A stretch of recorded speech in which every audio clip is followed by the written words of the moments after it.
Welcome to Two Roads Crossing, a podcast production of the Christian Veterinary Mission. Do you wonder how your faith fits together with your profession? Well, join us as we explore how to live well at the intersection of two roads crossing.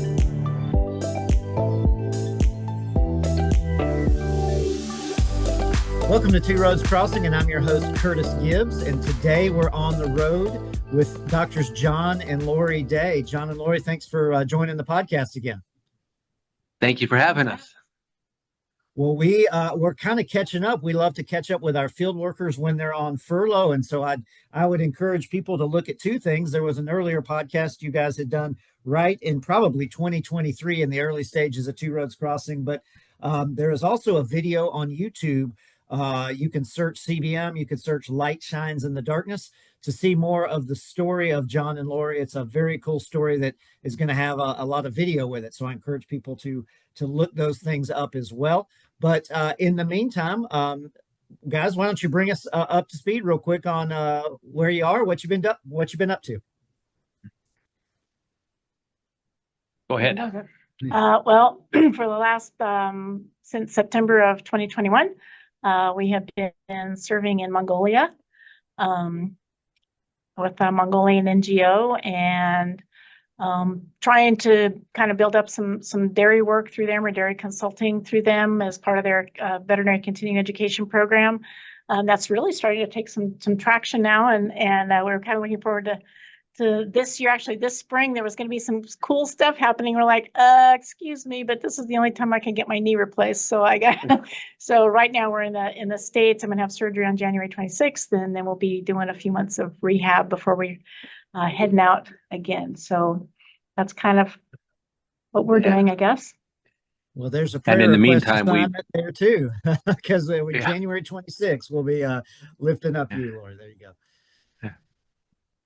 So. Well, good. Well, today we're going to allude to some of your work, but what I really want to weave through our conversation today is just some of the way you guys have made decisions in your calling, in your marriage, in your finances. These are things that you've been frequent real life, real impact presenters in the past and shared with our students and professionals on topics such as that. And you incorporate that, I know, in your work in Mongolia, in addition to what you do in the vet profession and with us, large animal and things like that. So I just want to start there. When it comes to a decision, whether it be, are we going to go on the field or are we going to, sell our practice, or some of these pretty big Rubicons you guys have crossed, what advice would you have to couples or singles when it comes to a pretty big life decision? What would you say to someone in that spot? Where are Jesus and God? No, Yeah. Sunday school answer, right? Sunday school answers are right, but they're often hard to apply sometimes. No, we did do a lot of prayer. The going on the field decision kind of came out of when we began or just started empty nestism, or that phase of our lives. We weren't looking for anything in particular. I think we were just really at that point thought, we just had seen people around us that had been married for a long time, and then their kids left, and then everything just went when the marriage imploded, and the only thing that was holding them together was all these activities that they were doing with the kids together. And then all of a sudden it's like, who are you? And we didn't want to do that. Yeah.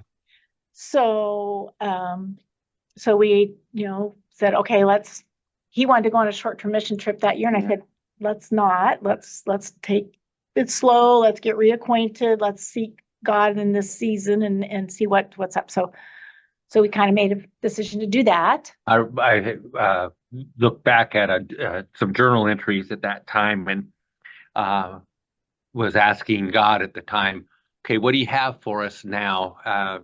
Laurie had been really active in guide dogs. Was there something with regards to that, or another role within the organization that volunteering at a different level? Or was there, what did we have for our business? What did that look like? And in several alternatives or different things that I was looking at, long-term missions was not on that list. And yet it was not in my mind, I'll tell you that. And yet when as God opened up the doors for things to happen, we just saw them, and we had the opportunity to go to a short course, and we had done the short-term mission short course a number of different times, and workplace ministry a bunch of different times. And I said, why don't we just see what long-term looks like? What does that afford, and what does that look like doing? And Laurie looked at me like I had another hole in my head, but she agreed, and so we went ahead and went, knowing that there was no commitment to doing long term, but it was just for exploration and for better understanding, and just going forward that way, and going with our hands open wide for God to put into our hands if there was something there, or be able to close the door if there wasn't. And going through the process during that weekend, we just saw doors opening on up. And then the other thing, that was the year, it was 2018. That was the year that they did the spiritual retreat before the short course when we were at Miracle Ranch that year. And that was he was in the board meeting, and I was doing that, and that was a very impactful time for me. And so I don't know, I feel maybe kind of helped to be a little more open and maybe receptive to what was going on or what God might be saying at that time. Anyway, and so after getting the information and the kind of the nuts and bolts, then. And hearing Kit said that, well, he thought that there might be opportunity in Mongolia to do dairy stuff. And so we that perked our ears up. And but we went back home, and we became very deliberate.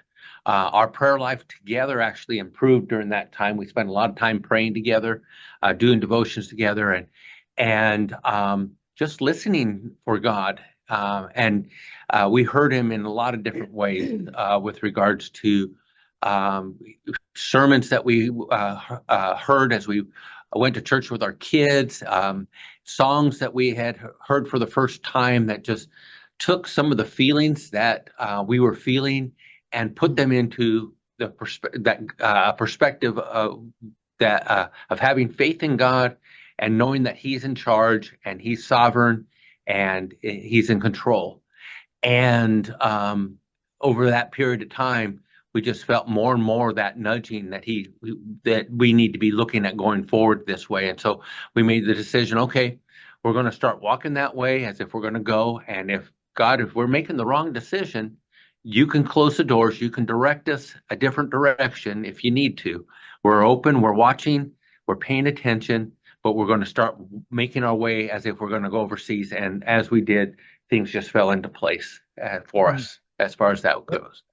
What sticks out to me in that as I'm processing, your story and how you make decisions is, there's probably a bunch of big decisions you made in your life that, are ways you had to lead that aren't taking your hands off a steering wheel. I mean, a lot of veterinarians are type A, you run a business together, you raise kids together, and yet when it came to this decision, or maybe others, that can't be entirely natural to say, I'm going to go to this outcome that I didn't even have on my initial list, and so it seems like the first part of the process is just going or acknowledging I'm not in control, God's sovereign, or how did you guys sort of let go of the steering wheel and all of a sudden end up in Mongolia? That was Fred. No. Well, no, and that this is, some of this is like, over the years, and like I said, we had been involved with short course for a number of years and gone to different things and listening to, other former field workers and people in CVM and people that have served, people that have very, strong faith, and hearing their perspective on things and hearing that. And one of the things that stuck with us that Fred always said, he said, you can't steer a boat at the dock, or you can't turn a parked car. It doesn't work. You have to get it moving, and then you can, make adjustments and whatever. And so that that really kind of stuck with us. And it's like, you can sit there and go, I'm not sure. Well, are you? Well, I kind of think God's doing this, but I'm not 100% sure. It's like, are you waiting for him to whack you on the head? and I didn't really want to wait that long. But no, we just got to think, it's like, everything seems to be going that way. I have good common sense that God's blessed me with. My husband does it too, and so I mean we're using some of that, and then but then trying to, at some point you gotta Start moving. my dad would have said it a very colorful way about do something or get off the pot, right? So Yeah. but that basically, yeah. So making a move. I mean, this was a we big know the big Lord one. This is, was a big one, yeah. But just yeah, again that's a big praying, one. really, really praying through that, and just like, okay, God, we really think, all these things, that this is what we're getting. We think that you're directing us this way, and we're going to start moving that way out of obedience to what we're, perceiving. But if that's wrong, shut it, open it, whatever. Um, so I think that's important to have There's the the prayer. yeah, but then keep listening. Yeah. The listening part, I guess. There's the prayer, but then there's also the action that you go through and to follow up on what you think God is calling you to. And then, but like Laurie says, you keep your ears open, you keep listening and paying attention and trying to discern where God's leading, and being open to his guidance. And so, but you don't want to be sitting still and being indecisive and waiting for a clear voice from God. I have never heard, Laurie's never heard God speak to us verbally, but he has spoken to us. I had one time that I really felt that it was God speaking in my head. I didn't hear an outside voice somewhere else, but I really felt, because it was a thought that's like, I would not have had that thought on my own, definitely. But in this one, it was just go. It just felt like this nudge just kept saying go. If there's not a reason to stay, go. There's an opening, go. You've got a match, go. You have it just felt that way. And then kind of the last one, we were kind of leaning that way, and then we went up to visit our daughter and went to church with her, and we really enjoyed that church up there. And happened to be that Sunday, happened to be one of the associate pastors and his wife were getting ready to leave, and were they doing another church plant or going to encourage another church or something? I think they were going to do another church plant. Anyway, That's what I they was were moving away, and they were not quite our age, but then we had grown kids and whatnot, and their whole sermon was them basically talking, kind of doing like this about how they, what they were doing and how they came about this, and talking about leaving grown kids and making this decision and stepping out everything. And by the end, I'm like, and Annabelle just turns to me and she goes, did you think they were talking right to you? And I'm like, yes. Felt like it. Felt like, and that's the thing that, again, God will do, like you said, it's not going to, steer a parked car or ship, you start taking the next right step and you go to it. I know there one thing I'd like to return to as well, as you mentioned family. I know there are those out there that family thing is probably one of the hardest ones. I'll return to the empty nest thing in a second, but to bring us to right where you are now, another Dr. Day, who I got to work with when she was a student and is now a veterinarian, welcome to grandkids. So congratulations to you all. Thank you. I'm sure you are antsy to get over there. Not this week probably, but what I'm sure your peers you might have, or even your family might ask, how's it like being away? That's got to be another aspect. How would you unpack that for our listeners? Oh no, we got asked, how could you leave? How could you leave your kids? And at the time, we didn't have grandkids, and so it's like, what better time? They're all out of school or there, and I mean, it was kind of like a window there. Actually, it was a good window. When am I going to go? When's a good time? When is a good time to do that? Or, I mean, what is a good time? When they're little, do you take them when they're little? Do you take them when they're teenagers? I mean, there's always something that's like, well, this is better than that. But I mean, it's like, they were all launched. They were all on their own. That seemed like a good time. relatively. And then other people are like, well, how can you leave? How can you've got grandkids? How can you do that? Well, how can you, possibly do that?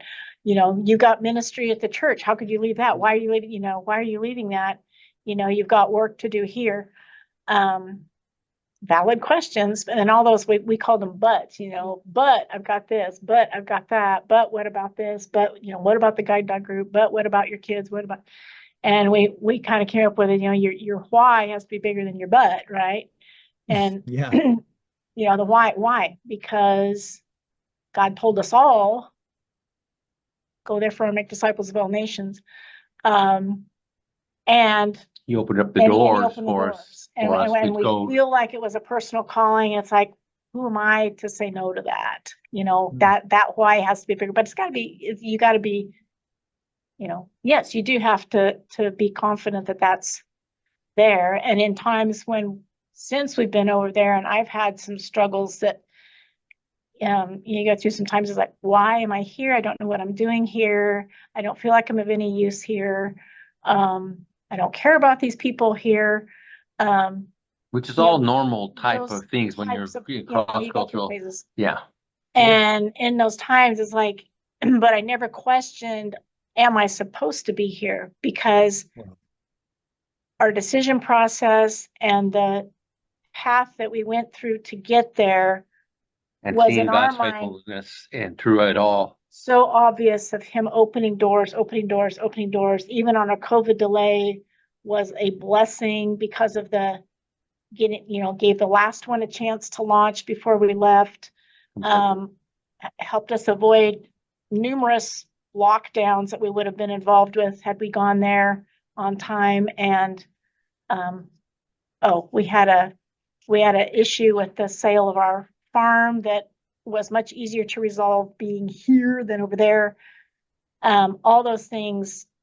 And having and a place to go, and a place, and being able to study language during that delay. I mean, it really ended up being a blessing. So there was just so many things where God did that. It's like, I don't have any doubt that I'm supposed to be there. Now, I may not know what I'm supposed to do at this moment, but sure. The process was almost confirmation in a way, right? Seeing it was. We felt like it was. Yeah.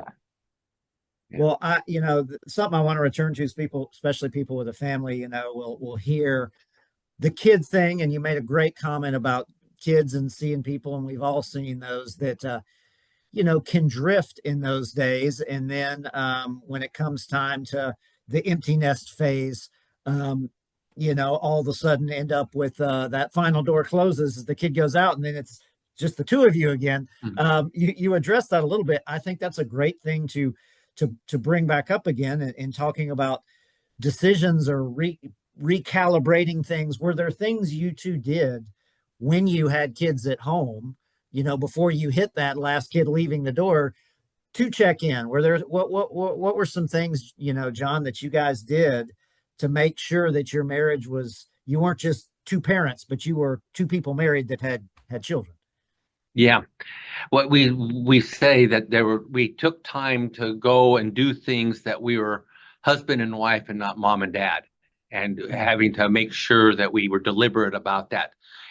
So we were able to, every year we did different types of marriage classes or things that would build into our marriage, and learning how to strengthen our marriage and how to balance between being parents, but also continuing to build our relationship.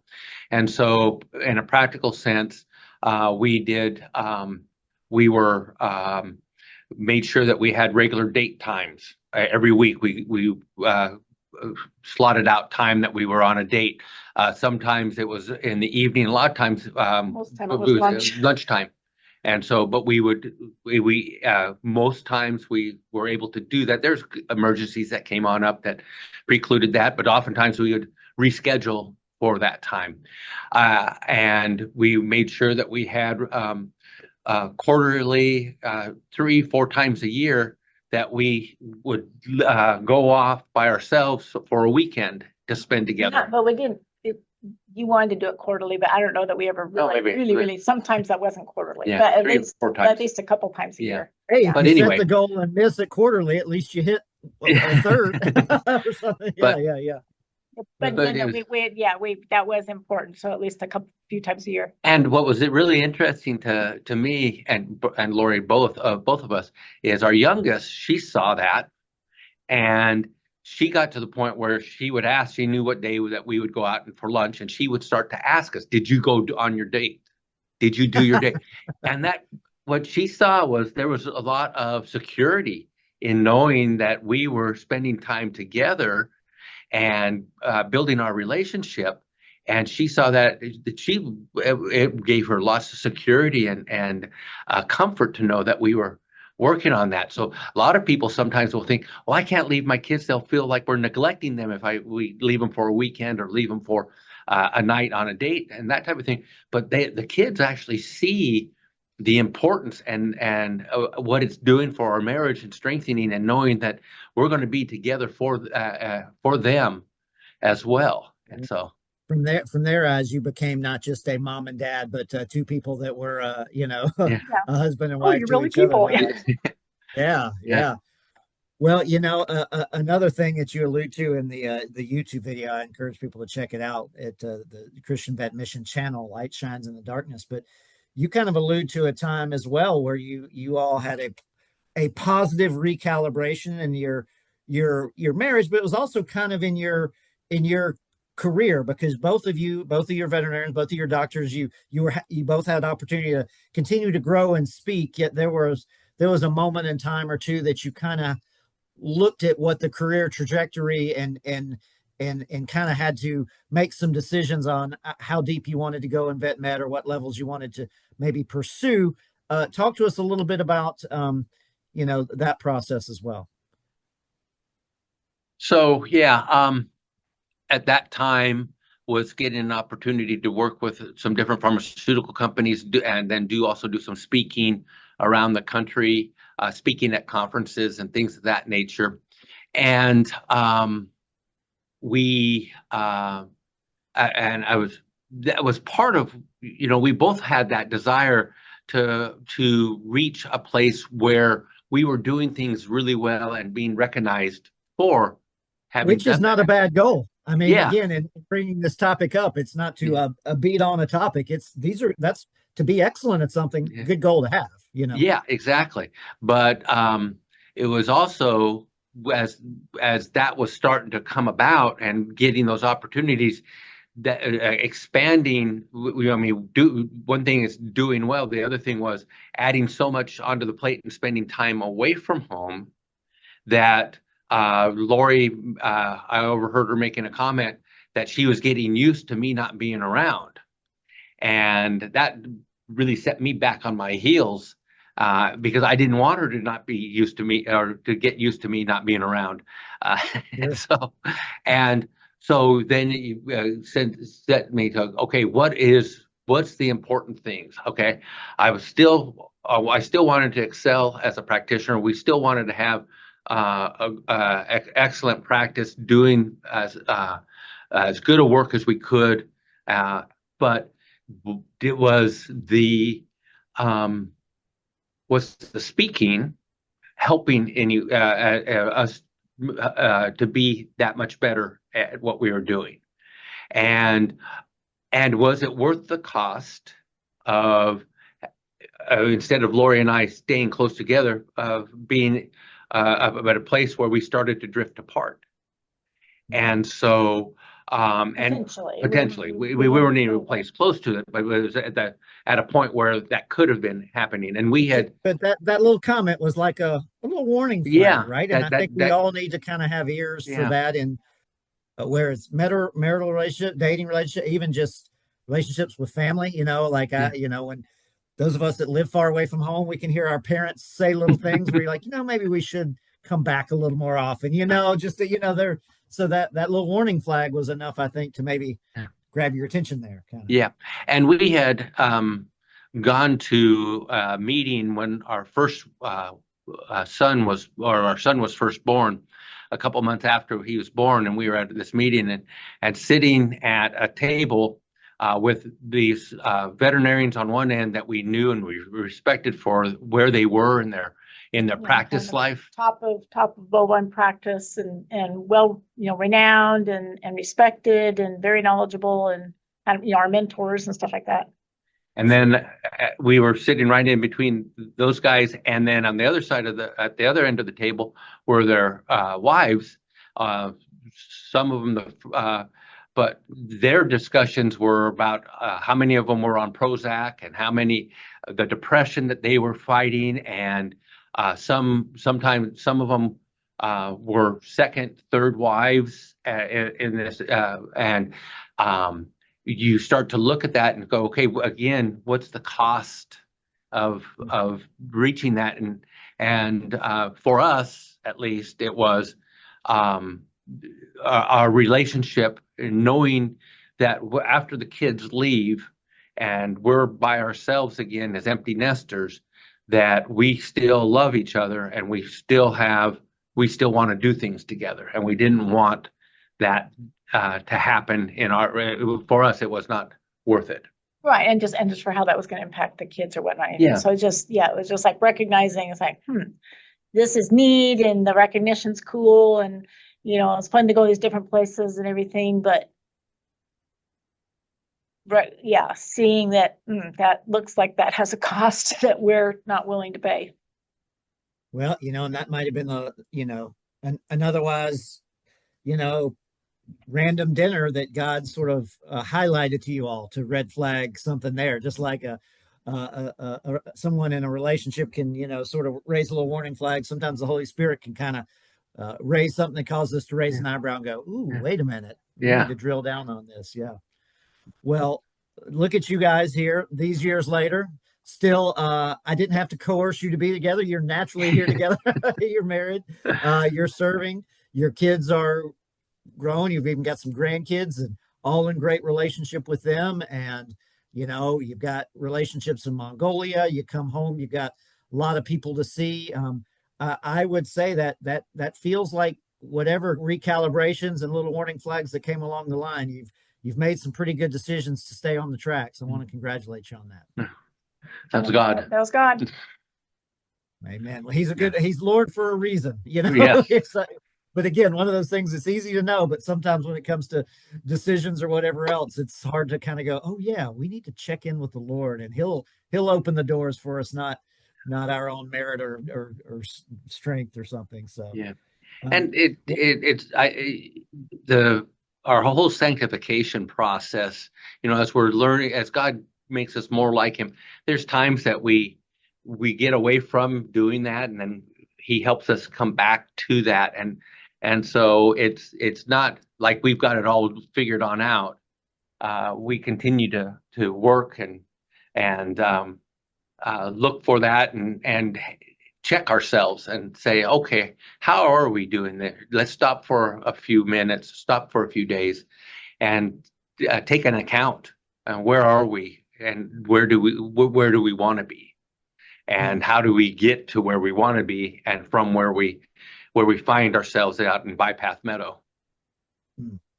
Well, you're running a good race, and you still got more race to run. So enjoy your furlough. We'll be praying for you, Laurie, on the 26th, I think it is, of January. All right.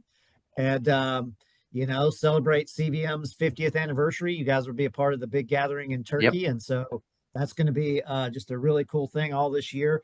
Just thinking about CVM as 50 years, and here's to 50 more, but here's to more race to run for you guys. So thanks for sharing part of your journey with us, and just showing us how to live life well at the intersection of faith and veterinary medicine. Truly two roads crossing. Thank you, Days.